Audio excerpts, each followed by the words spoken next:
আসসালামু আলাইকুম, শুভ দুপুর বন্ধুরা।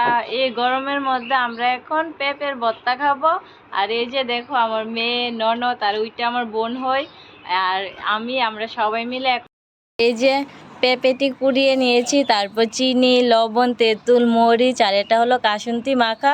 এগুলি সব কিছু একসাথে মিক্সড করে এখন আমরা ভর্তা বানিয়ে খাবো। এই যে আমার বোনে ভালো করে মরিচ দিয়ে তারপর মাখছে, আমার হাত পুরাই, তার জন্য আমি মরিচ একদম ধরতে পারি না।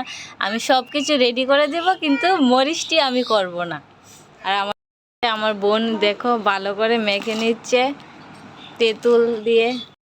আমার ননদ দেখো কাপ নিয়ে নিয়েছে সবার জন্য ভর্তা, এখন কাপের মধ্যে বেড়ে নেবে। আর এইদিকে আমার বোন দেখো ভালো করে পেঁপেটি মেখে নিচ্ছে। আর আমার মেয়ে একদম রেডি, দেখেন কাসুন্দি প্রথমে। এদিকে দেখো আমার মেয়ে রেডি হয়ে গেছে পেঁপের ভর্তা খাওয়ার জন্য। কাসুন্দি নিয়ে নিয়েছে, তারপর পেঁপে মরিচ দেওয়ার আগে আমার মেয়ের জন্য অল্প একটু নিয়ে নিয়েছি। মরিচ দিয়ে খেতে পারবে না, তার জন্য এখন মরিচ ছাড়া খাবে। এদিকে দেখো শাহিদারি করছে, শাহিদারি। পেঁপেটি একদম কাপের মধ্যে নিয়ে নিয়েছে, সবার প্রথমে খেয়ে নিচ্ছে এই দুটো। আর আমার কথা একদম জিজ্ঞাসা করছে না, আমি ক্যামেরা ধরছি আর ওরা আমার ক্যামেরা ধরে দেবে না, বুঝেছো? বিসমিল্লাহ।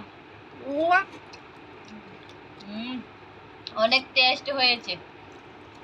তোমরা কে কে খাবে চলে এসো। গরমের মধ্যে কে কে ভর্তা খাবে চলে এসো। আর কয়েকদিন আগে প্রচুর বৃষ্টি ছিল, ঘর থেকে বের হওয়া যাচ্ছে না। আর এখন রোদের তাপে ঘরের মধ্যে থাকেই যাচ্ছে না। তো আজকের ভিডিও এতটুকুই। সবাই ভালো থাকবেন, সুস্থ থাকবেন। আল্লাহ হাফেজ, টাটা।